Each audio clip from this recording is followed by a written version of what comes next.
Hello, everyone, and welcome to On Civil Law. And for today's story, we're going to try to catch up on some of the going on Karen Read case, a continuing case which somehow persists in Massachusetts, despite the fact that Karen Read is obviously not guilty based on the complete lack of evidence and also the state's made-up case.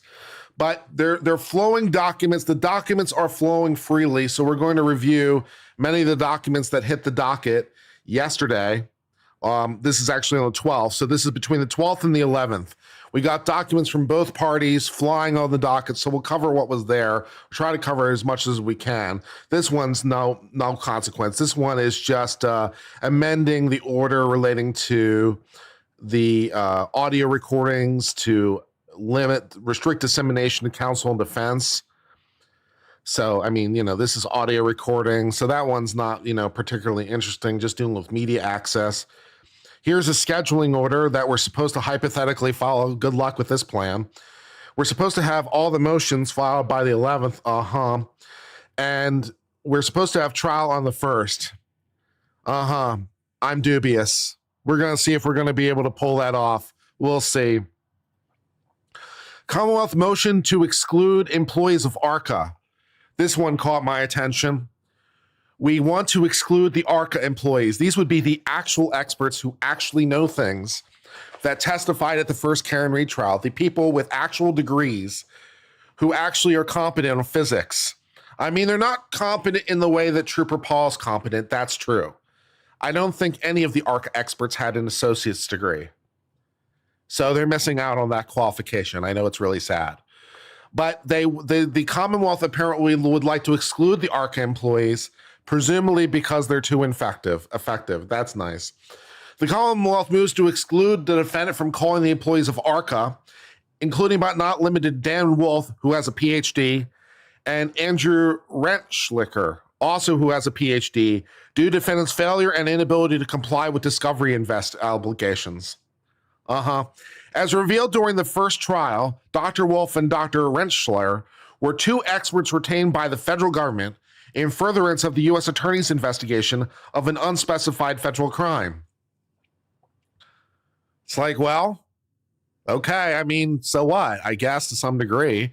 The federal government has the authority to investigate crimes, and that doesn't necessarily mean that crimes will be charged. They can investigate things. Not everything the government investigates winds up being charged. Sometimes the government can't prove it, or sometimes there was no crime, depending on, the details. So the federal government has concerns, and they're like, we have some experts that we're going to put on this thing, and the experts are like, this is some BS. And then the federal government's like, you can borrow our experts if you want, which, it's pretty nice of the federal government, to be quite honest, but, okay.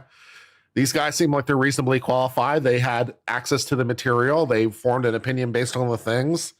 Okay. I'm not sure if we're trying to throw the federal government under the bus right now in this phrasing.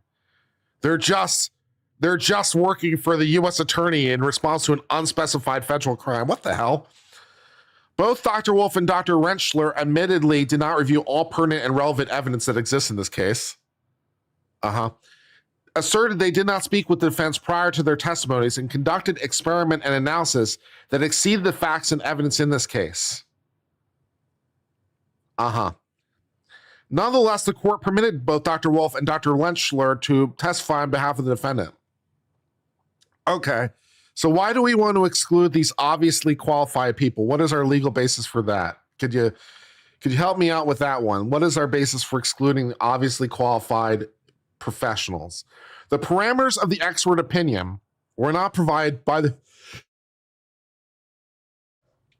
parameters of the expert's opinions were not provided by the defendant prior to her first trial, and portions of the expert opinion were not expected nor properly noticed. Furthermore, during the first trial, Dr. Wolf and Dr. Rentschler testified to reviewing information that was not known prior to rendering their opinion, and thus was not previously disclosed to the Commonwealth. Well, I mean, now. Prior to and during the defendant's first trial, the Commonwealth repeatedly moved for reciprocal discovery from the defendant. Citing a restraint and inability to comply with the relevant rules, defendant failed to provide the Commonwealth any discovery from ARCA, Dr. Wolf or Dr. Rensler. Okay. To allow the defendant ample time to retain her own experts and prevent any delay in the April 1st, 2025 date, on December 5, 2024, the Commonwealth renewed requests for discovery, enumerating 13 areas of discoverable material relating to ARCA from the defendant. On January 6, the Commonwealth notified the court and defendant of its intention to move to exclude ARCA based on defendant's repeated failure and inability to comply with the rules. To this date, the defendant has filed no response nor produced additional discovery. I mean, aren't they really just using the information that you provided them? And to the extent they're not, don't you already know that because it was from the first trial? I'm not sure what discovery you're looking for at this point. On February 6th of 2025, Attorney Jackson indicated to the Commonwealth in this court he intends to call the experts from ARCA, presumably Dr. Wolf and Dr. Rensler. Yeah, because they actually know what they're talking about. Unclear if Trooper Paul's available at this time. Maybe we could call him. He's good. On December the 4th of 2024, the Commonwealth filed a request for discoverable material from the U.S. Attorney's Office. On January 30th, 2025, the Commonwealth Defense received a response from the U.S. Attorney citing statutes and regulations to restrict the complete discovery the Commonwealth is entitled to.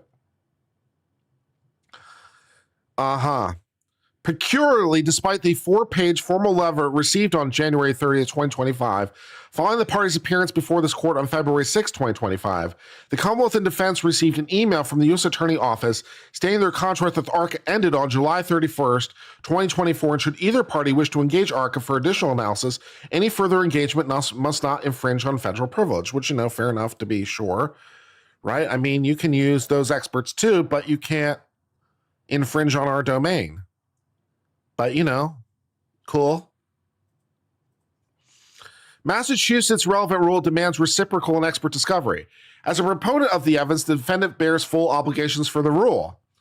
The defendant cannot shield themselves from discovery by citing restraints by the U.S. Attorney or by now perhaps claiming to have independently retained ARCA for additional analysis and producing only a limited portion of the discovery. I mean, we'll give you everything we have, which is pretty typical. Discovery only requires us to give you what we have. We can't give it to you if we don't have it. And also, we can't use it if we don't have it because we don't have it, right? It's like we don't have the thing, so we can't use it. So we can't give it to you because we don't have it. So we can't disclose it to you also because we don't have it. So, yeah.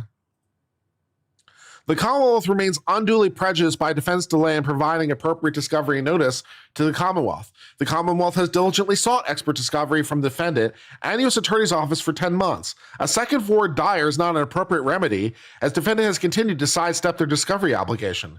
Commonwealth is entitled to a fair trial and simply sought what every criminal defendant in the Commonwealth is obligated to produce. The Commonwealth is entitled not to repeatedly be ambushed at trial and be permitted to effectively prepare for cross-examination. Okay. Strategic decisions do not alleviate a defendant from discovery compliance, and after 10 months, the only appropriate remedy is exclusion. Well, we're playing some serious hardball over here.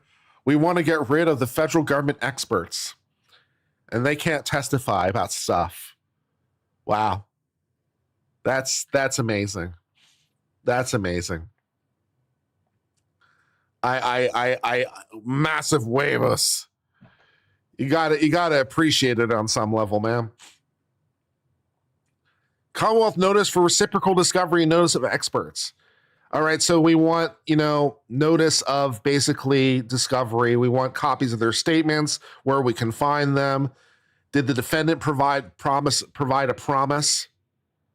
Like, what would that even theoretically be?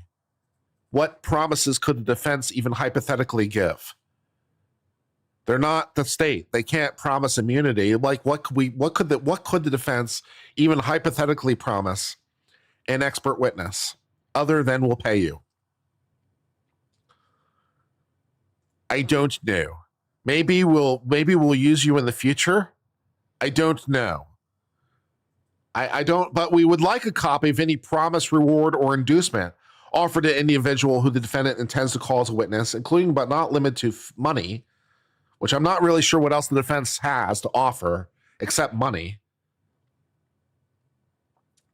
But, okay. Any books, papers, diagrams, photographs, charts, diagrams, chalks, which are in quote marks for some reason, tangible objects or other material relevant evidence that they intend to rely on. We'd also like the curriculum vitae of anyone you plan to call, a complete statement of opinions and the basis for the opinion, the materials they relied on, all compensation, contracts, testing, physical examinations conducted, written notice of whether defendant will rely on a defense of lack of criminal responsibility due to mental disease or defect. No, I think the defense is I didn't do it, and you're framing me.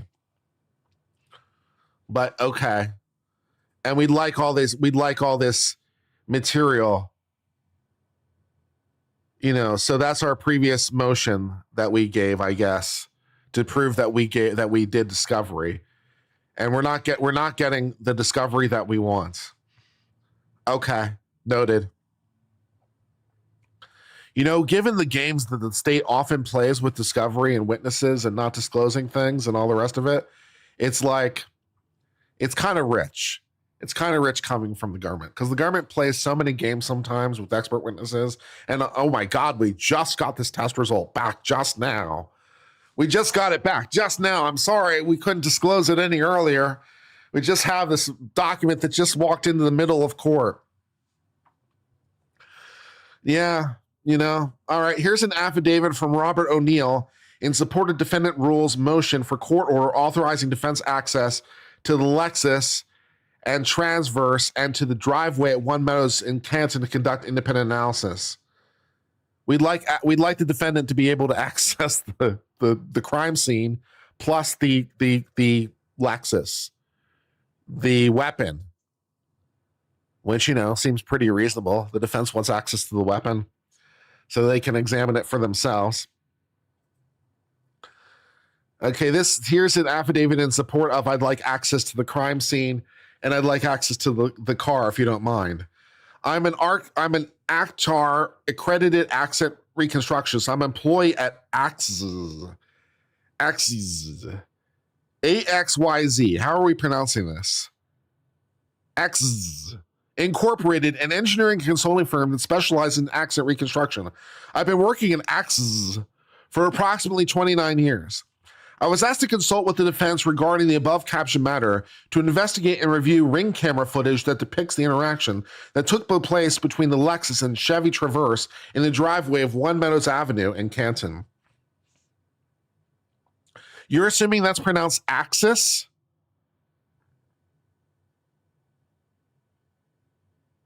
I'm going with my pronunciation. I prefer it.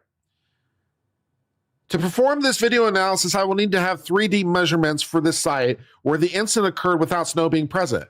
I can perform this analysis using the laser scan data collected previously by Aperture. Alternatively, Axis personnel would need to enter the driveway at One Meadows Avenue in Canton at the time when there's no snow covering the driveway or appurtenances and the surfaces are dry.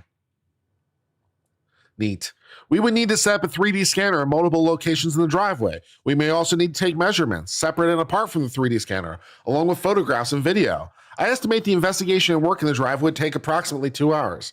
To conduct an accident reconstruction regarding this analysis, I will need 3D measurement data and photographs of all the exteriors for both vehicles. I mean, this all seems pretty reasonable, right? I mean, in order to reconstruct it, it'd probably be helpful to, have as much information as possible so the reconstruction can be as accurate as possible. So it'd probably be helpful to have as accurate a 3D map plus the cars that were involved. That would be nice to have to make a more accurate model. Yeah.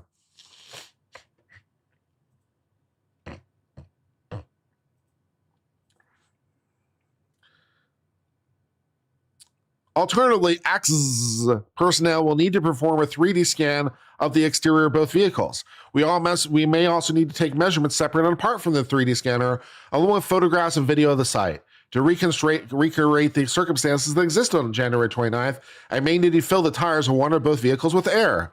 Assuming the vehicles are located on a flat surface in the same place with a minimum of 15 feet clear around each vehicle while both vehicles are dry, I estimate my investigation data capture will take approximately 2 hours. I just love the way that that's phrased, man. It just amuses me. Assuming the vehicles are located on a flat surface in the same place with a minimum of 15 feet clear around each vehicle, and while the vehicles are dry. I love the precision of that. It amuses me. All right, what else we got? A motion of the defendant to exclude the testimony of the Commonwealth witness, James Crosby, a PhD. Okay.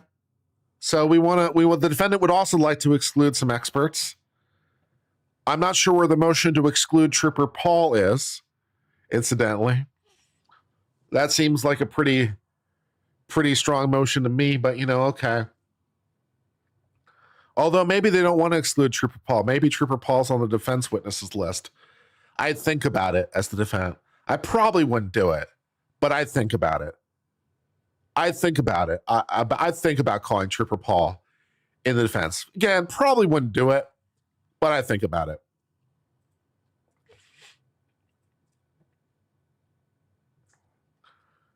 Now the defendant, Karen Reed, and respectfully moves this honorable court to exclude the testimony of James Crosby, PhD, concerning the medical cause of injury to the right arm of the decedent. Exclusion of testimony is compelled because it fails two prongs of the Daubert-Langen inquiry, qualification methodology. That is, Dr. Crosby is not qualified to render opinion he proffers. It's undisputed he's not a medical doctor. He thus fails per se the crucial qualifications of Daubert, and this failure is not curable. In addition, the methodology that he invokes in his report is not reliable. Among other defects in his methodology, there's no showing that is generally accepted in the relevant medical community, and the methodology is replete with errors as demonstrated in the affidavit of Murray Russell, medical doctor. So yeah, to have someone other than a doctor opine about a medical cause of death does at least raise questions in my mind. I'm not saying it's necessarily impossible, but it does raise a question in my mind.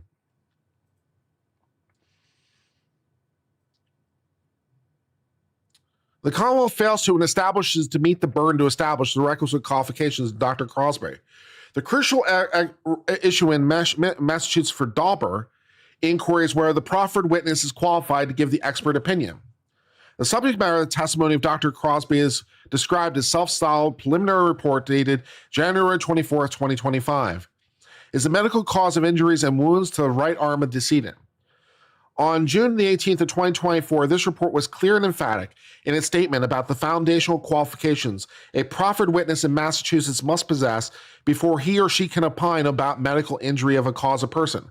Such a person must be a medical doctor. I mean, it does seem like a really helpful prerequisite to have that you're a medical doctor. Specifically on that date, the court ruled, Dr. Rentschler, though I have some concerns, it's clear to me in Massachusetts, biomechanical engineers are not qualified to testify as to medical causation of injury. Only an MD can do that. I mean, fair enough, and what's fair is fair, right? So if the court is of the opinion that only an MD can do it, then obviously that swings both ways, right? So without having researched the issue in depth, I don't know whether it's true that only a medical doctor can testify. I will note that it's almost certainly within the discretion of the trial court to insist upon it. So is it legally required for it to be an MD or a DO to testify about a medical cause of death? Is that essential? Legally, is that essential? I'm not sure. However, I'm quite sure that it's within the sound discretion of the court to insist that it be a medical doctor that testifies as to a medical cause of death. Right? However, if that is your standard, you obviously have to apply it both ways. You can't have one rule for the defense and one rule for the prosecution. If their PhDs don't get to testify as to medical cause of death, neither do your PhDs. Fair is fair. Fair is fair.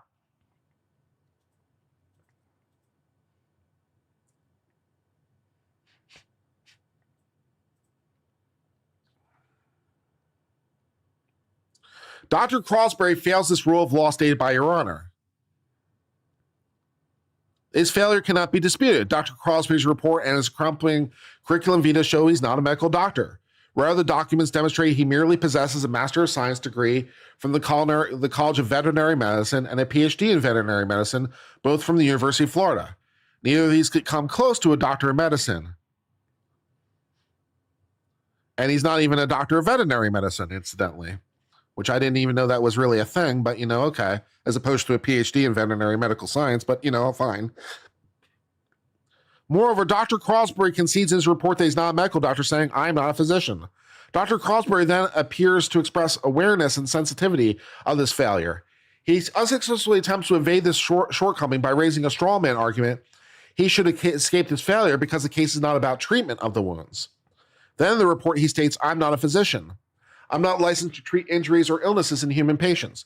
However, this case is not about treatment or wounds, thus any opinion regarding treatment is inapplicable to the issues at hand, irrelevant, and has no impact on my opinions for opinions that have been asked me in the case. The unilateral manufacturing of the treatment issue appears out of nowhere, is flummoxing and nonsensical. First, defense has never mentioned treatment of the decedent. Defense witness Dr. Mary Russell rendered opinions about the medical cause of wounds to the right arm. She did not render any opinion on treatment. Second, the fact that this case is not about treatment of wounds to the right arm cannot save Dr. Crosby from lack of requisite qualifications, nor can it be allowed to camouflage the fact that the import of the entire report is him opining about the medical cause of wounds to the right arm, something he legally cannot do. So again, what is the standard here is sort of an operative question that's percolating throughout this thing. In this regard, in the report, he states, Dear Mr. Brennan, this report is a preliminary response to your request for my professional expert opinion regarding injuries and deficits to the right arm. I was asked to examine the evidence in this case, including images, report, and the involved dog itself, and determine, if possible, the potential source and nature of the defects documented on the right side of the arm. I was particularly asked if I could determine to a degree of certainty whether those defects were consistent with a dog bite, which incidentally doesn't sound like the kind of thing you would need an MD for. I don't think you need an MD for it, and I wouldn't necessarily think an MD would necessarily make you qualified, although certainly you could become qualified by treating a lot of dog bite wounds and recognizing what they are. But, I wouldn't think you would need an MD to say that these are dog bite wounds, but to say it's the cause of death, maybe that's slightly different. The issue presented to me in this case is the isolated nature, morphology, and likelihood of association, and where the defects are consistent with, to a reasonable degree of scientific certainty, a bite of a dog. Particularly, it questions the likelihood of those defects being attributable to a German Shepherd type dog known as Chloe, who resided at the type of the incident at the residence near where Mr. O'Keefe was found, or by any other potential large dog. Dr. Crosby's attempts to opine the wound on the right arm of the decedent cannot be caused by Chloe or any other large dog. Thus, the straw man discussion of treatment is very much beside the point. Dr. Crosby's venturing well outside his qualification and attempting to make sweeping determinations that the wound on the right arm could not have been caused by Chloe or another right dog is also illuminated by his own proclamations. This motion is not particularly convincing me, by the way. This motion is not really convincing me. If he has a PhD in veterinary medicine, it sounds to me like he's qualified to say whether or not they're dog bite wounds. I mean, maybe he's never seen dog bite wounds. Maybe he doesn't. Maybe he's not that kind of vet. Maybe he's the kind of vet that doesn't treat dogs. Maybe he's the kind of vet that's never seen a dog bite wounds. I don't know. But it sounds like he might be qualified to me to opine whether or not they're wounds from a dog bite or not. So, I mean, this motion isn't convincing me that this guy, now as to that killed him, all right, I won't allow you to go that far. But as to these are what the wounds are from or not, I mean, he sounds reasonably qualified, at least on first blush.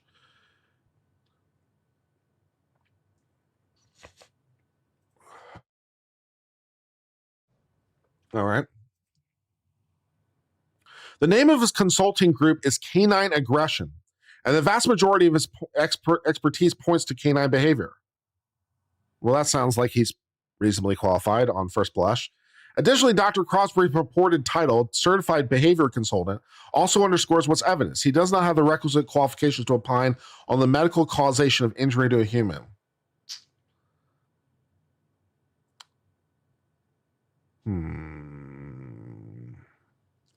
What exactly are we trying to say he needs to be medically qualified to do again?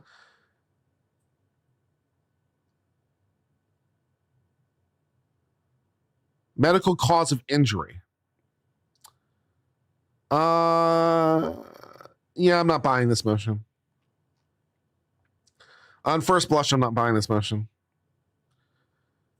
If he were testifying as to cause of death, then yeah. But if he's testifying these are dog bite wounds or not, then he seems like he might be qualified.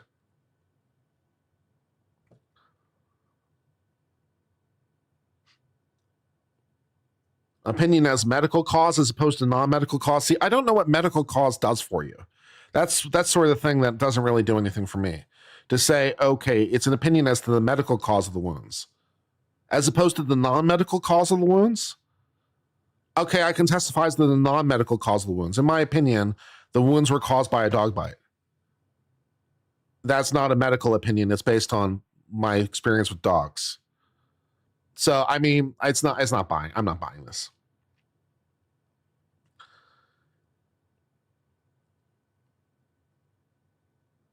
He's a dog behavioral guy, not necessarily into dog biomechanics. Well, then he should be like, then the argument should be different, right? The argument should be that his expertise is not, the argument is wrong then. So if the issue isn't that he's not a medical doctor, if the issue is he doesn't have experience in dog bites and he doesn't have enough experience to know what they are, and he doesn't have enough, then they should make that argument. And he's not like a biomechanical expert. He's a dog behavioral expert. If his expertise is in dog behavior, then that's what he can testify to. He can testify as to how dogs behave. But he wouldn't be able to test. So the attorneys are making the wrong argument then. Yeah. So the attorneys are making the wrong argument then. If he's an expert on the behavior of dogs and not how they wound, the attorneys are making the wrong argument. They're rooting it in he's not a MD. That's not the right argument. They should be rooting it in he's not a expert as to dog bite wounds. And the MD is merely evidence of that, not dispositive. It's the wrong argument, in my humble opinion.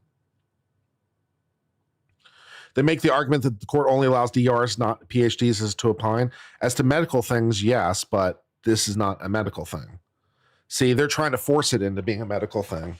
They're trying to force this and saying this is a medical thing, when it doesn't have to be a medical thing, right? A dog bite is not necessarily medical fundamentally in its nature. A dog bite is not fundamentally medical in its nature. Now, what we're going to do about that, how we're going to treat it, is medical. So what do you do in response to a dog bite? What kind of threat does this pose to the patient? How do we treat it? Did this kill them? That's medical in its nature, but is this fundamentally a dog bite is not fundamentally a medical question.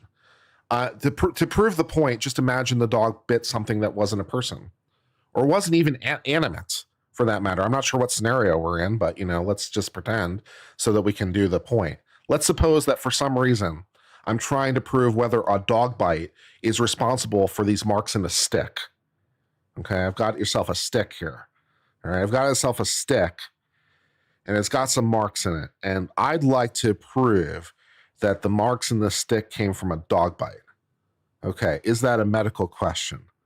No, obviously it's not, right? It's not a medical question. So does the fact that I'm biting a human arm somehow transform it automatically into a medical question? The answer to me is no, it doesn't, right? The dog bit the stick. The dog bit the fence. The dog bit the car. The dog bit an arm, right? For me, it's not fundamentally a medical question. So the fact that he doesn't have an MD is making the wrong argument. So that's and the state wants him to say it's not a dog. Well, maybe he can opine as to that, but it's not a medical question. They're rooting it in the wrong argument, right? They're rooting in the wrong argument. The right argument, if your guys are right about this, the right argument would be like he's not an expert in dog bite wounds. He doesn't know what they look like. He doesn't have expertise in relating to that area. He has a PhD, but he doesn't actually understand dog bite wounds. He's an expert in behavior, not dog bite wounds. But they're rooting it in the fact that he doesn't have an MD. They're making the wrong argument. So on this argument, I would deny the motion because it's the wrong argument, in my humble opinion. The Dr. Russell affidavit provides details regarding incorrectness, flaws, and other unreliable aspects of the methodology, including application methodology. These erroneous wounds, directional theories, and other aspects of wounds discussion lack proper forensic foundation protocol regarding photography of the wound and fairly proper to consider canine DNA-related shortcomings of the Commonwealth and its agents involved in the DNA process. I don't know if that's necessarily true either. I mean, the lack of canine DNA being present would be pretty strongly suggestive it's a canine bite, but the absence doesn't necessarily indicate it's not. I mean, it would be a factor that's suggestive because these days with DNA, it's kind of hard to not leave DNA behind at all, but I guess it's possible, right? The wound could have flushed out or otherwise somehow the wound just all the DNA got absorbed by the clothing or something. I mean, it's a bit unlikely, but it's not impossible. So, I mean, the fact that no DNA is present would be suggestive it's potentially not a dog bite. I mean, that would definitely be a factor that you'd have to factor into the analysis, I would think.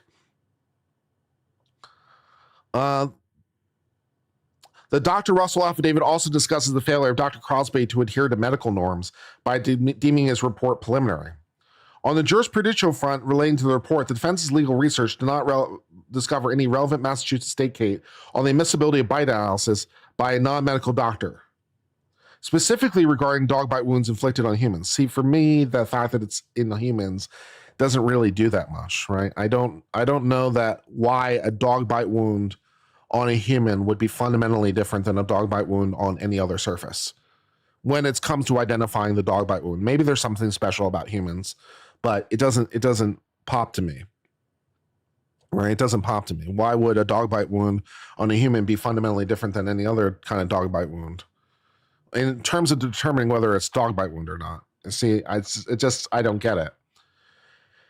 The extrajudicial jurisdictional cases involved in human and not dog bite matters and proffered experts who are either forensic odontologists, practicing dentists, or professors with like credentials. Well, those people might be more qualified with respect to bite marks. Fair enough. But the question is whether or not this guy's qualified, not whether these other people are qualified. I think it has to do with the fact that flesh is pliable. Well, I mean, pick other non-pliable examples, obviously, but pick something a dog would bite that's more pliable and ask whether or not you would need to be a medical doctor for that. And the answer is no, right? So the dog bites another dog. Do you need a dog bites? I don't know. What else is pliable? A dog bites a piece of ham. Did the dog eat the ham? I'm not sure why we're trying to determine this. But again, like the dog bites a piece of ham. Well, ham's pliable. Do we need a medical doctor for this? I don't know, man. MA doesn't seem logically that way. If something happens to a human, you have to be a doctor to opine. Well, if that's true, which I'm not sure it is, that would be somewhat of a dumb rule. But that's not what I'm getting from what Bev said. I don't get that from what Judge Cannon said. I don't think that's true.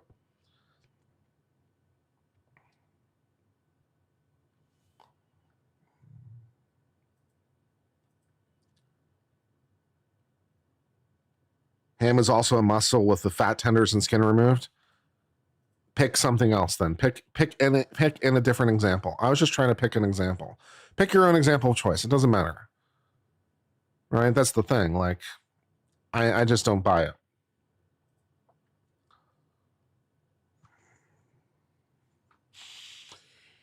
Even then, when courts do admit human bite mark evidence on humans, the methodology these experts in cases follow practices recommended by forensic odontology community, including dental modes and overlay movement, in contrast to Dr. Crosby's self-styled and attack methodology. That's a little bit more on point. At least in this case, the cause of the wounds, the right arm, an undisputed fact is that Dr. Crosby is not a medical doctor. He's not a forensic odontologist or veterinarian, and doesn't appear to work with any professionals or medical examiner in any part of the process. And other jurisdictions, states that do admit bite mark analysis do under circumstances where the witnesses involved profess expertise and requisite qualifications in forensic odontology and dentists, and many worked in conjunction with a medical examiner. Okay, that's a little bit more on point. Moreover, our research did not reveal any Massachusetts or other case that admitted testimony or evidence with regard to a dog bite and whether such bite inflicted on a woman using this methodology. Dr. Carlsberry does not even allege, let alone establish, the purported methodology is generally accepted in the relevant community. Well, he did say relevant medical community, and again, I think that's off point. This general acceptance concept is a general prerequisite of Daubert, and the alternative general acceptance set forth in common law. It does have to be accepted in the relevant community. I'm just not sure it needs to be the medical community specifically. It needs to be whatever the dog bite community would be in the more global sense. Doctors could be part of that community. Not every doctor is part of that community. Doctors can be part of the community, but I don't think they're the extent of the community. The thrust of Dr. Crosby's report appears to be based heavily on ontology markers, even though Dr. Crosby is not a forensic ontologist or veterinarian. That shortcoming aside for the moment, the scientific community has long questioned the reliability of forensic ontology in a legal context, no matter the qualifications. When bite marks, yeah.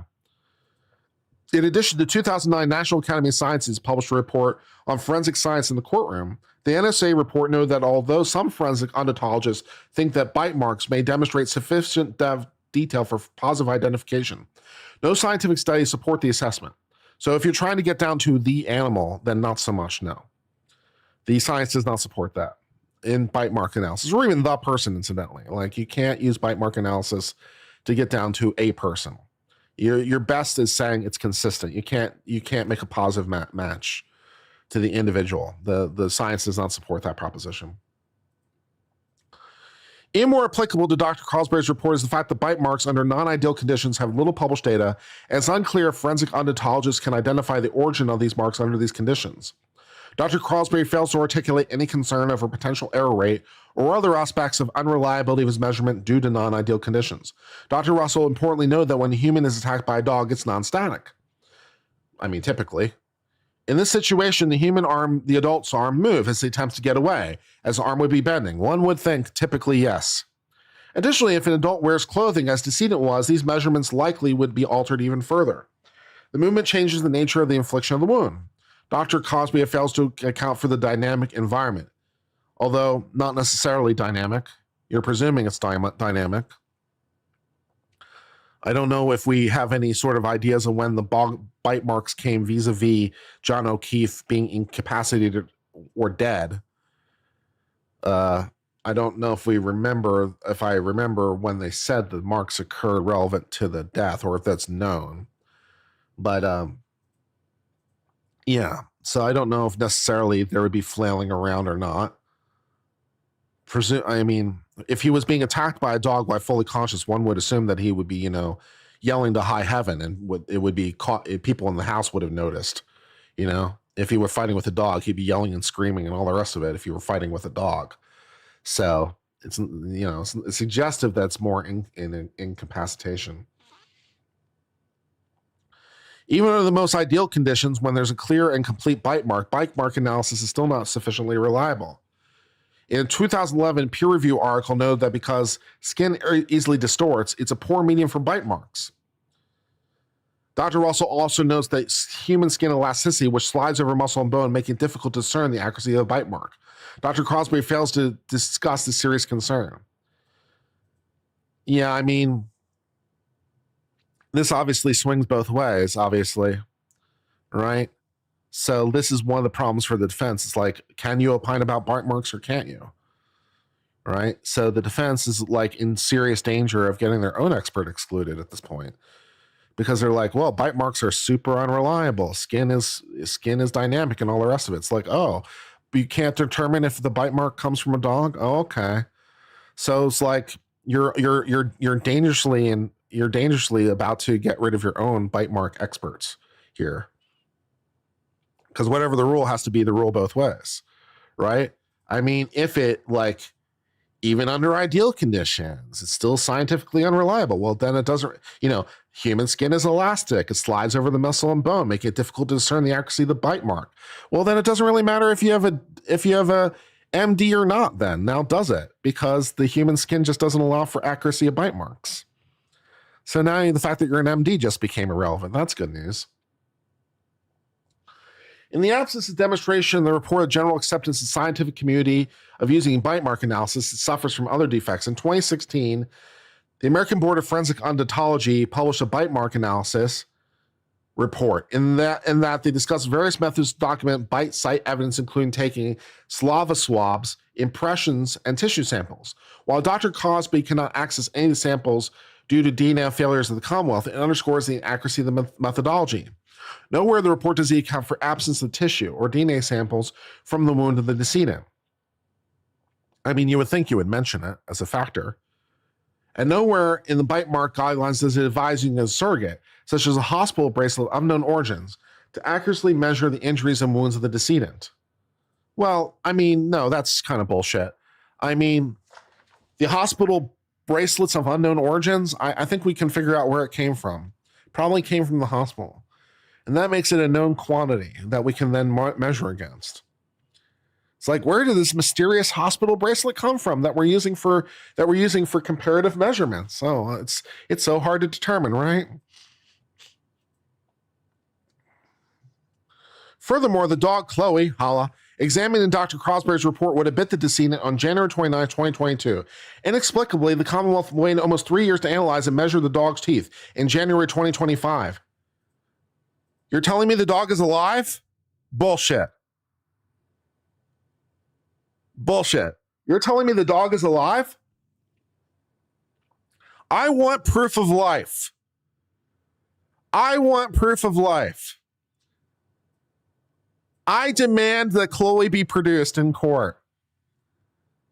You're telling me that they did measurement of dog teeth in January of, they're telling me they did a measurement of dog teeth last month? You're telling me Chloe's alive and well? Bullshit.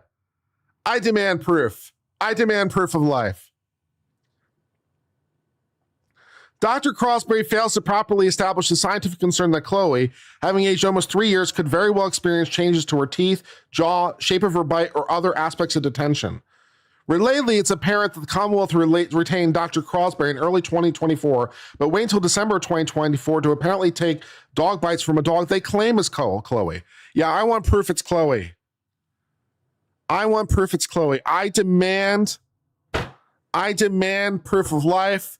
I demand a paw birth certificate. I demand many things. I want proof that this dog is Chloe and still breathing air. I call bullshit, man. I call bullshit. As discussed, Dr. Crosby's methodology in trying to exclude the specific dog or any large dog from the medical cause of wound is unreliable. The NS report that it has not been scientifically established that one detention will transfer a unique pattern to human skin or pattern would be maintained by the skin. Even the Commonwealth itself appears to have looked with disfavor upon the methodology of Dr. Crosby. On June 21st of 2024, during the report of Dr. Russell, Attorney Lowley asked Dr. Russell if they're familiar with the report, though incorrectly referring to it as a report from 2008. Attorney Lowley himself referred to the forensic odontology section. The examine of bite marks is not reliable science. With respect to a one-to-one match, it's not. Attorney Lowley questioned Dr. Russell on the practice of matching mold of the bite mark to a human, and noted the unreliability of the method has led to questioning its value of objectivity. Additionally, the Commonwealth must not be allowed to state the support for Dr. Crosby's purported methodologies buried somewhere, listed in 6 pages of random references and materials. There, Dr. Crosby distinguishedly lists these reference materials consulted that may affect my opinions of the case. Chloe's alive according to Hanky Pants Brennan. I demand proof of life. I want a live stream. I want a live stream with someone holding a copy of the New York Times. And I want Chloe to be answered questions. And I want to hear Chloe bark. And I want proof it's Chloe. And I want Chloe produced in the courtroom. And I'd like to pet Chloe and tell Chloe it's a good dog. That's my motion. That's my motion. Can I file it as a third party? Motion to produce the dog so that I can pet the dog and tell it it's a good dog.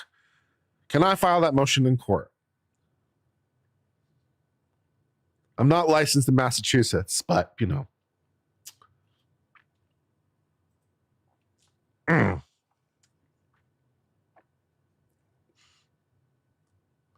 The malbehavior of Dr. Crosby of listing pages and pages, seemingly endless materials, without regard to whether they support any propositions or support not only deprives the report of promise of properly performing its gatekeep function, but also imposes undue burden on the defense.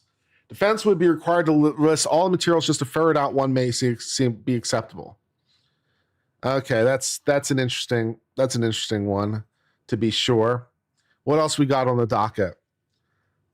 A motion to impound that exhibits be put under seal, which they call impounding for some reason. So fine, they want to put some of the exhibits under seal. Fine. Defendant's motion to reconsider reciprocal discovery order. Yeah. Miss Reed is accused of the following crimes. Miss Reed faced trial by jury. Blah, blah, blah. Blah, blah, blah. Blah, blah, blah.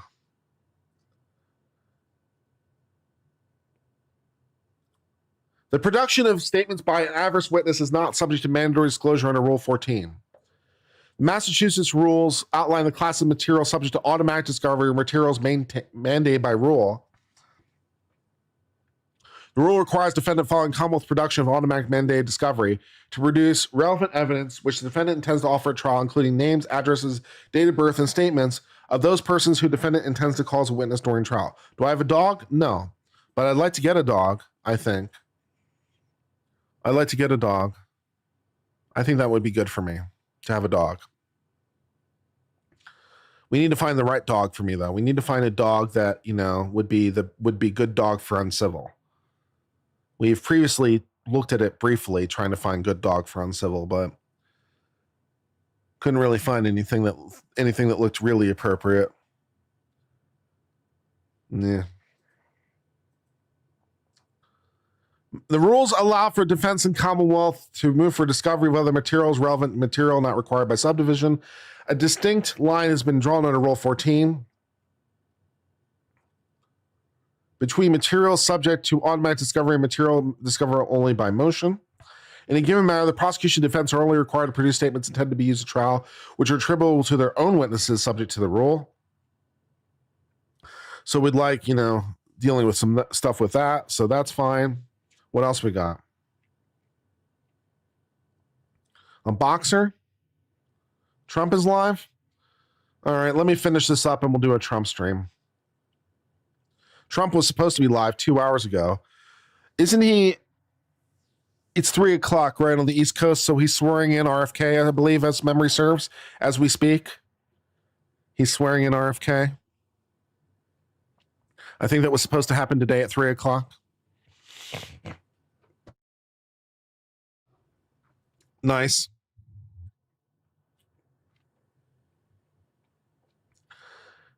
What was the vote for RFK, incidentally? I don't know. I'll find out. Defendant Karen Reed wants some discovery. Questions in the Oval Office, according to Fox. And an affidavit in support of witness. All right, let's take a quick look and see what's going on in Trump land.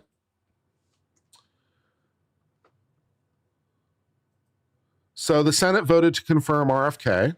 What was the final vote? 42 to 58. Mitch McConnell was no vote, just like he was with Gabbard.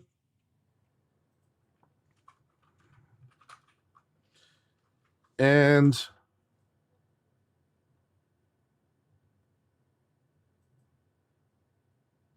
yeah.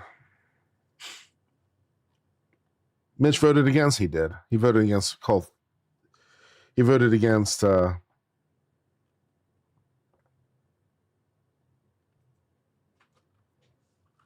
Gabbard as well.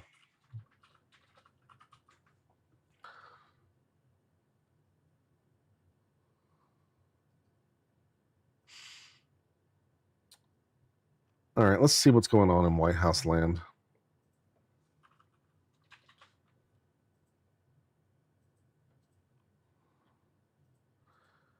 So the only controversial people left is the FBI director and the Secretary of Labor, which I don't even know if they've had confirmation hearings for that. Incidentally, while we're looking, we can check to see what's going on there. Secretary of Labor confirmation hearing.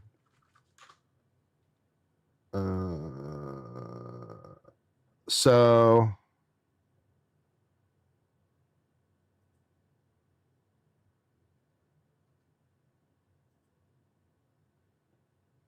it's postponed. No, they testified before the Labor and Human Relations Committee, but a different. She testified before the Senate Labor and Human Resources Committee, but is still to testify before the Health Labor Committee, I think. So that's been delayed. Okay.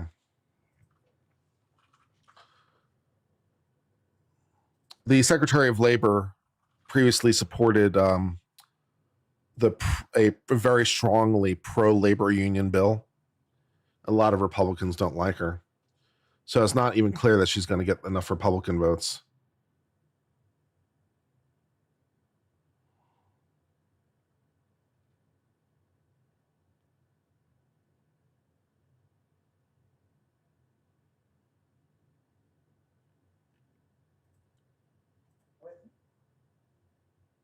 All right, let's do a new stream. And we will see you. So I'm going to start a new stream.